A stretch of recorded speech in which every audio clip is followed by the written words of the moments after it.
Building a portfolio with Fidelity Basket Portfolios is kind of like making a sandwich. It's as simple as picking your stocks and ETFs, sort of like your meats and other toppings, and managing it as one big, juicy investment. Now that's pretty good. Learn more at fidelity.com/baskets. Investing involves risk, including risk of loss. Fidelity Brokerage Services, LLC. Member NYSE SIPC.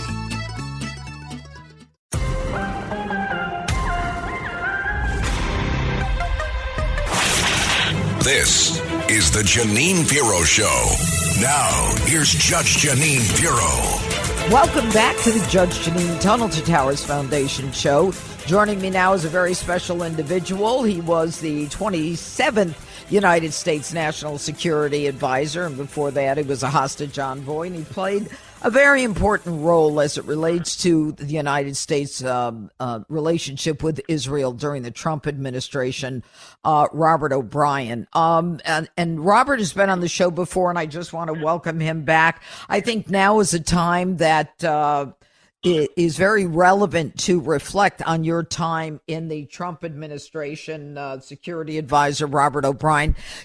First of all, welcome. And we are now in I would think, a very unsettling time where Iran has lobbed, 181, 200 missiles at Israel. None of them really created a problem with the defense system that Israel has. But it's kind of unusual, do you think, given that it's usually the proxies, the Houthis and the Hezbollah and Hamas, that does all the fighting? No, you're absolutely right, Judge, and thank you for having me on the show again. Look, I think we need to take a step back and think about what happened. Iran, for the second time, has launched a massive missile barrage at Israel. Iran's a country that wants to get nuclear weapons. Can you imagine if those missiles contain nuclear weapons and what it would have done to Israel?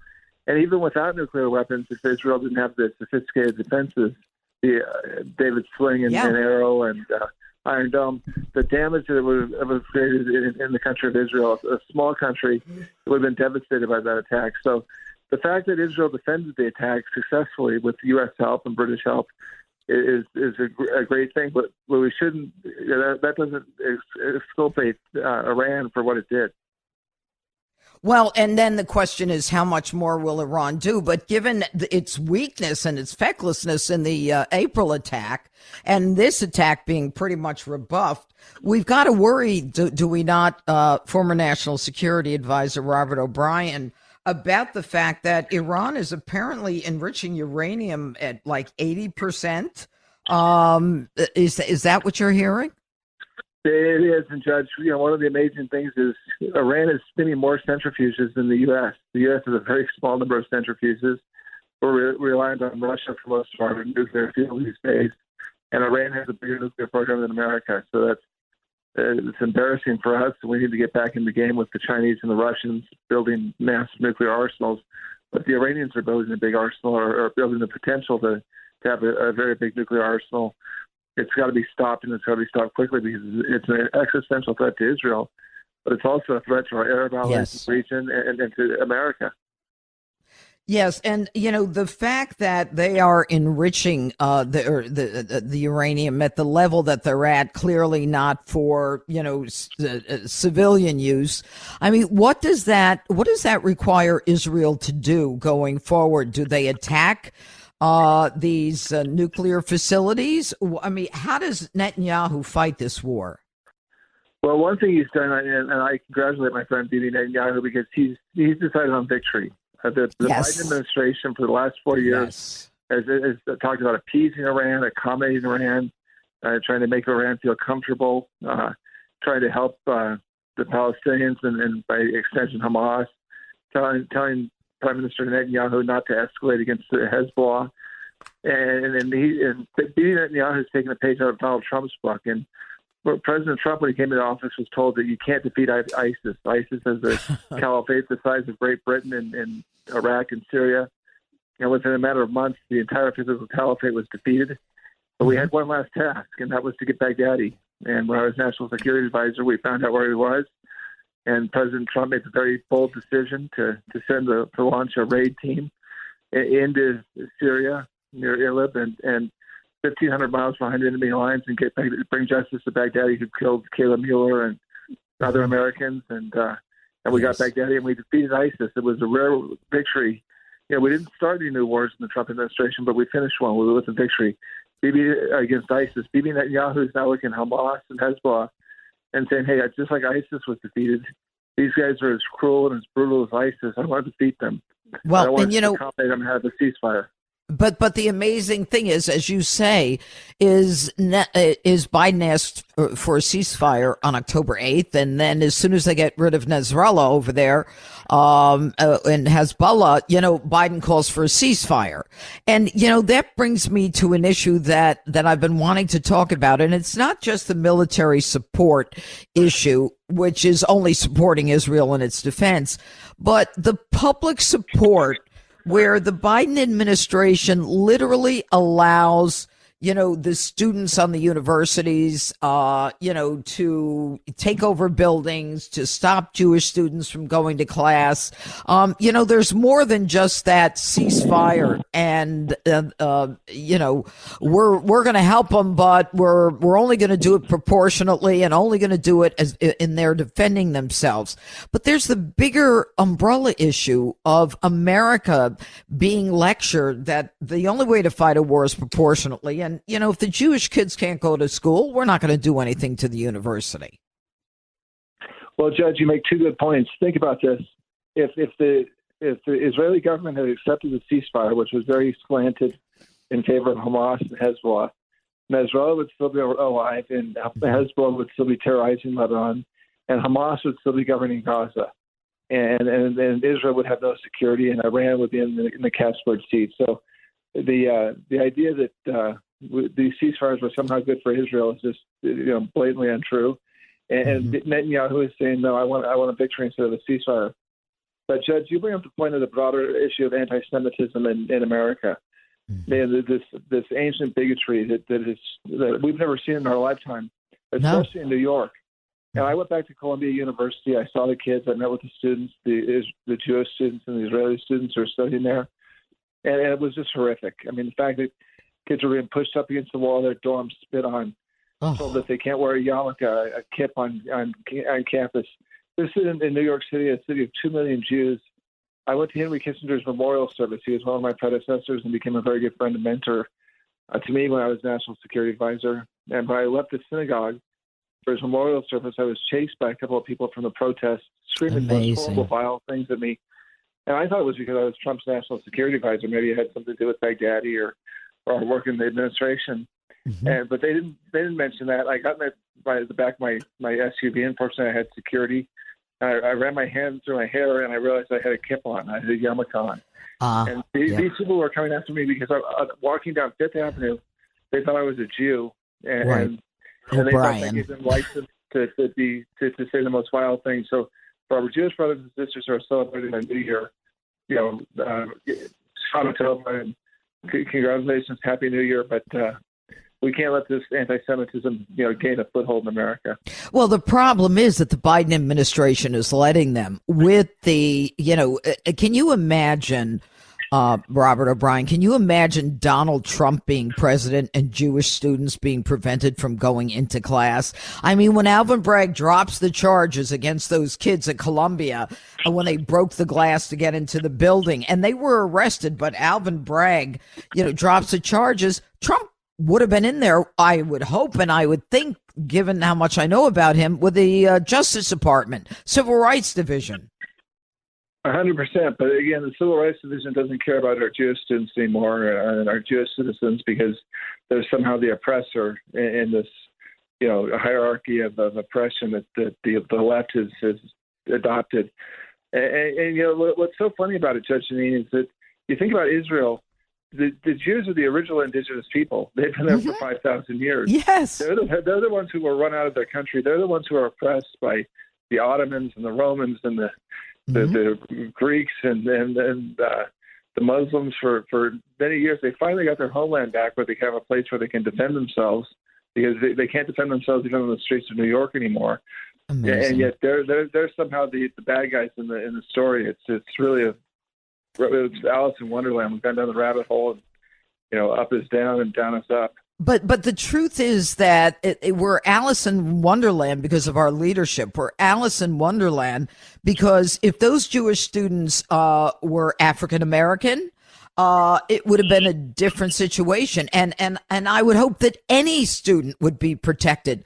But these students in particular are being denigrated. And, the whole idea of the way the administration has allowed Iran to function and prosper by reversing the sanctions and letting them sell oil on the open market, everything that the Biden administration is doing is anti-Israel.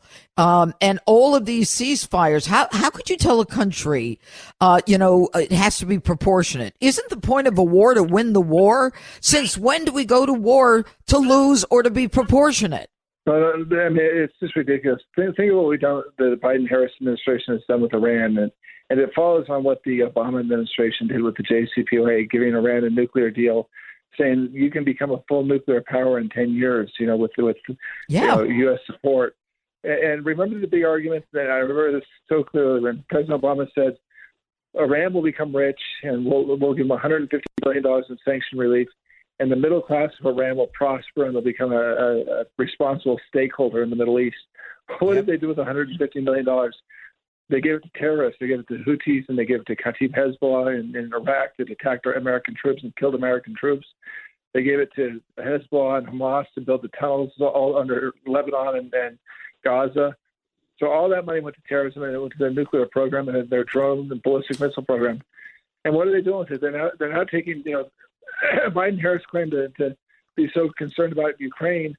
Well, who's attacking Ukraine? Russia's attacking Ukraine with Iranian drones. Mm-hmm. Isn't that amazing?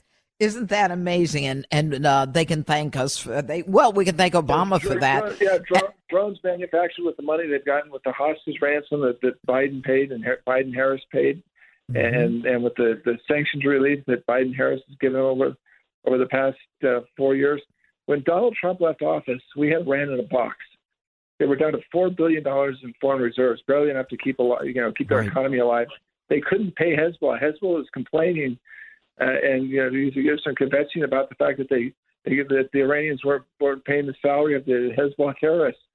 Now Iran is a rich country. It's got $80 billion in foreign currency reserves, and it's made a fortune because we've turned a blind eye to sanctions relief and to sanctions enforcement. We paid ransom still, and they've taken that money. They built drones, they built ballistic missiles, and now they're firing the missiles at Israel, and the drones are being fired at the people of Ukraine. It's just ridiculous. Well, and the Biden administration is, it's like, it's Biden, it's the Pentagon, this whole idea of forever wars. And, it's like wars are just meant to, proliferate the building of military equipment. Nobody's into winning and finishing. But I really believe that Iran, given its attack of the last few days, lobbing 181 or 200 missiles, I mean, they've got to feel impotent. It didn't make a damn bit of difference to Israel. No, I think you're going to see, Judge Janine, a very robust Israeli response this time. I mean, the last time the Israelis did a strategic strike and they took out the air defenses of Iran, so Iran is now naked air defense-wise. I think you're going to see a very strong Israeli response. But it was disconcerting to see yesterday President Biden, Israel's ally, our president, telling Israel not to hit the Iranian nuclear sites. Yeah. I mean, why wouldn't you want them to hit the nuclear sites? He's basically saying let them build it up. If Iran gets a nuclear weapon, nuclear proliferation, which Democrats used to care about, keeping nukes out of the hands of other countries, is going to go to pieces. We're going to have the Saudis are going to get a nuclear weapon. The Egyptians are going to get a nuclear weapon. The Turks are going to get a nuclear weapon. The Emiratis are going to get a nuclear weapon. Yep. We're going to have a nuclear arms race in the most volatile region of the world because we're letting Iran get a nuke. I mean, this is just absurd. Well, and you know what? Robert O'Brien, there was also in the last few years a number of Americans who've been injured over there, servicemen, with a traumatic brain injury by the proxies and, the Houthis and all the damage that they're doing.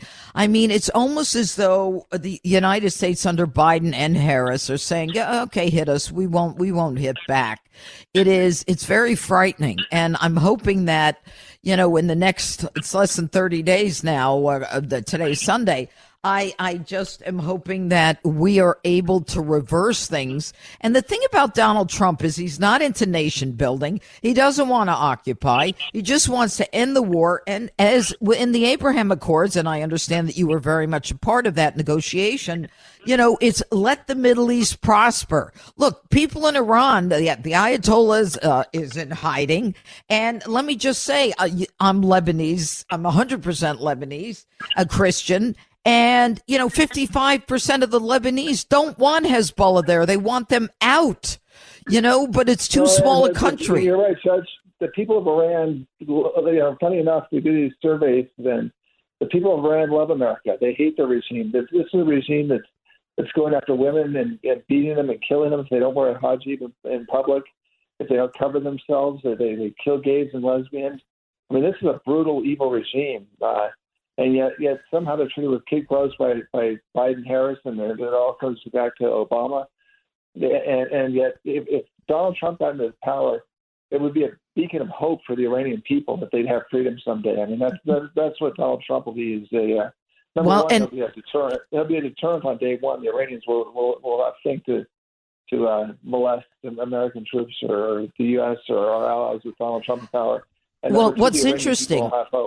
In 1983, when the Marines were killed at the Marine barracks, and I think a few at the embassy, President Reagan made a decision not to retaliate. And recently, as a result of what Netanyahu has done, one of the people who was involved in that, I think it was Ibrahim Gil, was killed. And finally, since 1983, 40 years later, we're getting justice for some of those American Marines. And, it's time to, make sure that Americans are protected everywhere. And we all love President Reagan. But, the Middle East, they have allowed these people who are over there, these Muslim radical regimes, to intimidate their own people. It's not just us. It's the people in those countries that need the relief and want the relief. But what do you think is going to happen? Rosh Hashanah is over, and Netanyahu he's on a tear. What is he going to do? Well, look, I think he's going to teach the Iranians a lesson, I hope, and restore deterrence and show the Iranians that there's a penalty to pay if you attack Israel. And so I think that'll happen most likely with an air attack and an air strike in the next several days. And I hope it's successful, and I hope it does a lot of damage in Iran. That civilians are spared, but the Iranian infrastructure and military infrastructure is degraded. We appreciate your taking your time to join us today on the Judge Jeanine Tunnel to Towers Foundation show. God bless. And if I don't talk to you before the election, let's keep our fingers crossed. Thank you. Thank you, Judge. God bless. Thank you. Former National Security Advisor Robert O'Brien, guys, a very major player in the Middle East during the Trump administration when there was peace and the Abraham Accords. And hopefully he will be returned if the president is. And never forget, join the Tunnel to Towers Foundation on its mission to do good in honor of America's heroes. Please donate $11 a month at t2t.org. That's T2T.org. This is the Judge Jeanine Show.